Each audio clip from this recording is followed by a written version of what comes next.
नमस्कार। उत्तर प्रदेश चुनावी आंकड़ों के साथ आपका स्वागत है, क्योंकि एक नहीं बल्कि 4 रीजनों के नए आंकड़े सामने आ चुके हैं। क्योंकि नया ओपिनियन पोल सी वोटर ने जारी किया है।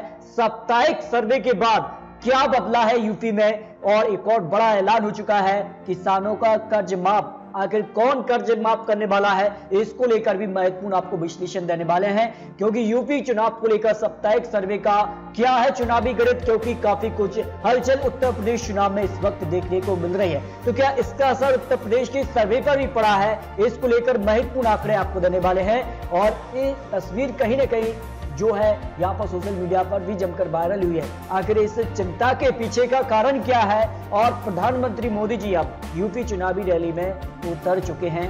तो उत्तर प्रदेश के लिए सबसे बड़ा मुद्दा, चुनावी मुद्दा जो था वो है था किसान आंदोलन। और कहीं ना कहीं किसान आंदोलन के लिए भी एक बड़ी राहत मिली है कि तीनों कृषि कानून वापस हो चुके हैं। लेकिन फिर भी यूपी में चुनाव में कौन सा मुद्दा सबसे महत्वपूर्ण हो सकता है, इस पर देखिए। ध्रुवीकरण का मुद्दा यहाँ पर 16% मान रहे हैं, जो नया सर्वे यहाँ पर सी वोटर ने जारी किया है। साप्ताहिक सर्वे के आंकड़े क्या कहते हैं, और सारे रीजन के आंकड़े और ओपिनियन पोल के आंकड़े भी देने वाले हैं। किसान आंदोलन 27% यहाँ पर चुनाव का मुद्दा है, लेकिन किसान आंदोलन के लिए तीनों कृषि कानून वापस ले चुके हैं। लेकिन किसान जो है अन्य मांगों को लेकर अब भी किसान आंदोलन जारी रखे हुए हैं। कोरोना पर 15% मुद्दा हो सकता है, कानून व्यवस्था 14%, सरकार का कामकाज 7, मोदी की छवि पर भी चुनाव लड़ा जाएगा 6% ये मान रहे हैं। अन्य यहाँ पर 5% मानते हैं यूपी चुनाव पर जो नया सर्वे निकल कर आ रहा है। इसके अलावा बात करते हैं कि आखिर सीएम की पसंद किसके मन में क्या है, क्योंकि आज चुनाव तो योगी आदित्यनाथ को 43% लोग मान रहे हैं कि वो मुख्यमंत्री बन सकते हैं। अखिलेश यादव 32%, यानी ज्यादा अंतर दिखाई नहीं दे रहा है। लेकिन कहीं ना कहीं जो है योगी आदित्यनाथ का 15 फिर भी भारी है। मायावती जी 15% है, प्रियंका गांधी 4%, जयंत चौधरी को 2, अन्य के खाते में 4% लोग मानकर चल रहे हैं। इसके अलावा क्या अखिलेश यादव मतदाताओं को अपने कामकाज को समझा सकेंगे, जो फोकस ध्रुवीकरण से ज्यादा विकास पर होगा। आखिर क्या कुछ होने वाला है, इस पर देखिए। हाँ कहते हैं 68% लोग ये मान रहे हैं कि हाँ अखिलेश यादव मतदाताओं को समझा पाएंगे कि आखिर वो उत्तर प्रदेश में क्या करने वाले हैं, ध्रुवीकरण से ज्यादा विकास पर वो काम करेंगे। इसके अलावा नहीं के तौर पर 24% कह नहीं सकते, ऐसे 8% लोग आ जाते हैं। अब देखिए कुछ सवालों के बाद सवाल ये कि आखिर 4 रीजन पर जो नया सर्वे निकल कर आ रहा है, आखिर किसके खाते में इस वक्त कितने वोट शेयर दिखाई दे रहे हैं, क्योंकि काफी हलचल है। एक्सप्रेस वे का भी उद्घाटन हुआ है। यहाँ पर बात करें तो यहाँ पर तीनों कृषि कानून वापस भी हो चुके हैं। पश्चिमी यूपी पर काफी इसका असर था। ऐसे में चारों रीजन का वोट शेयर और ओपिनियन पोल के आंकड़े नए क्या निकल कर आ रहे हैं। देखिए शुरुआत करते हैं बुंदेलखंड के लिए। तो बुंदेलखंड में भी प्रधानमंत्री मोदी जी की एक रैली हो चुकी है। तो यहाँ का वोट शेयर क्या कह रहा है, देखिए यहाँ पर वोट शेयर जो है 41% बीजेपी के पक्ष में जा रहा है। 2017 में भी काफी अच्छा यहाँ पर जो था वोट बैंक बीजेपी के पक्ष में था।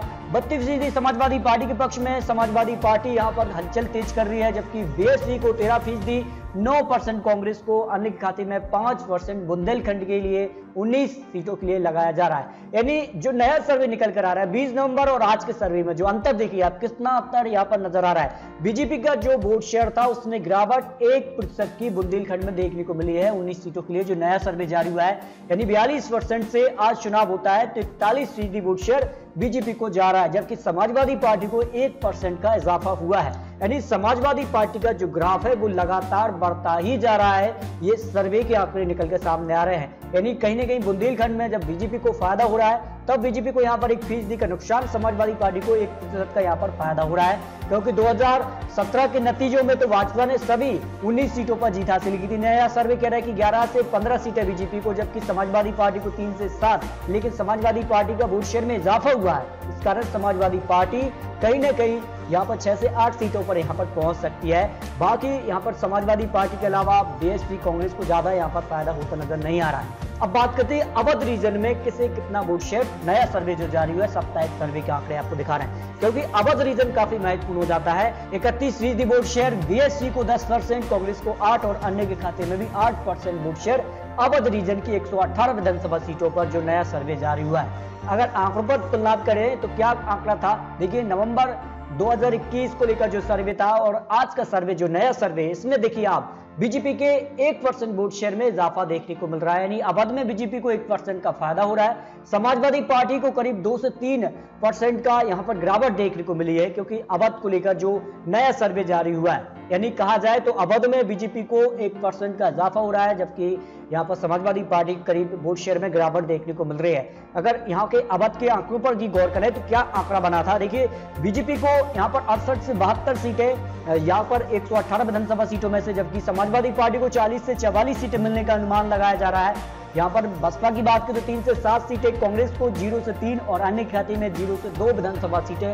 अवध की 118 विधानसभा सीटों में से जाने का अनुमान यहाँ पर लगाया जा रहा है। इसके अलावा बात कर लेते हैं पूर्वांचल रीजन में आखिर क्या आंकड़े दिख रहे हैं, क्योंकि पूर्वांचल में प्रधानमंत्री मोदी जी ने बड़ी सौगात दी है, पूर्वांचल एक्सप्रेस वे का उद्घाटन हो चुका है। अब यहाँ के आंकड़े कहते हैं, देखिए यहाँ के आंकड़े कह रहे हैं कि 130 विधानसभा सीटों में से बीजेपी को 39% वोट शेयर जा रहा है, समाजवादी पार्टी को 35% वोट शेयर, बीएसपी को 14, कांग्रेस के खाते में 7%, अन्य खाते में 5% वोट शेयर जा रहा है। यानी काफी कुछ हलचल है। अगर तुलना की जाए वोट शेयर में तो 20 नवंबर के आंकड़े और आज के आंकड़ों में बीजेपी गिरावट देखने को मिल रही है। बीजेपी को 40% वोट शेयर 20 नवंबर को था और आज का जो सर्वे जारी हुआ उसमें 39% वोट शेयर, यानी बीजेपी को 1% की गिरावट देखने को मिली है। समाजवादी पार्टी 34 थी लेकिन 35% वोट शेयर, यानी समाजवादी पार्टी को पूर्वांचल में फायदा हो रहा है 1% का। बाकी यहाँ पर बीएसपी कांग्रेस को ज्यादा फायदा यहाँ पर नहीं हो रहा है। लेकिन अगर गौर करें आंकड़ों पर तो क्या आंकड़े थे, 66 से 70 विधानसभा सीटें बीजेपी को मिलने का अनुमान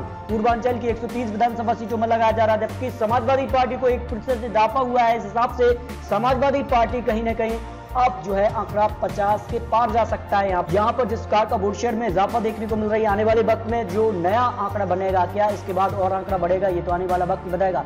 जबकि यहाँ पर बात करें तो बीएसपी कांग्रेस को यहाँ पर ज्यादा कुछ फायदा नहीं हो रहा है। यानी सारा जो यहाँ पर कह सकते हैं कि उतार चढ़ाव देखने को मिल रहा है वोट शेयर में इजाफा और गिरावट, वो बीजेपी और समाजवादी पार्टी में ही देखने को मिल रही है। तो यहाँ पर बड़ा उलटफेर हो रहा है। अब बात कर लेते हैं पश्चिमी यूपी रीजन की 136 विधानसभा सीटें काफी महत्वपूर्ण है, क्योंकि काफी दिनों से यूपी चुनाव के लिए पश्चिमी यूपी काफी महत्वपूर्ण है और हर एक यहाँ पर राजनेता हो तो पश्चिमी यूपी का जिक्र जरूर हुआ है, क्योंकि पश्चिमी रीजन कहीं ना कहीं किसानों का एक महत्वपूर्ण वोट बैंक है। इसको लेकर प्रधानमंत्री मोदी जी ने तो ऐलान किया है कि तीनों कृषि वापस लेने का ऐलान किया है, लेकिन कांग्रेस प्रियंका गांधी ने बड़ा ऐलान कर दिया है कि अगर उनकी सरकार बनती है उत्तर प्रदेश के लिए तो वो किसानों का कर्ज माफ करने वाली है। जहां दोस्तों आपको बता दें कि इससे पहले भी मध्य प्रदेश, छत्तीसगढ़ और राजस्थान में कांग्रेस ने अपनी सरकार बनाई थी। किसान जो कर्ज माफ था वो एक कहीं ना कहीं फैक्टर है और कहीं ना कहीं उस दम पर कांग्रेस ने अपनी सरकार बना ली। तो क्या उत्तर प्रदेश में भी कांग्रेस अपनी सरकार बनाएगी किसानों का कर्ज माफ करके? ये बड़ा ऐलान कांग्रेस प्रियंका गांधी की तरफ से हो चुका है। तो अब क्या होगा आने वाले वक्त में भी कुछ बड़े बड़े निर्णय बड़े बड़ी पार्टियां भी लेंगी, बीजेपी तरफ से भी हो या समाजवादी पार्टी की तरफ से, वो भी आपको बहुत जल्द अपडेट देने वाले हैं।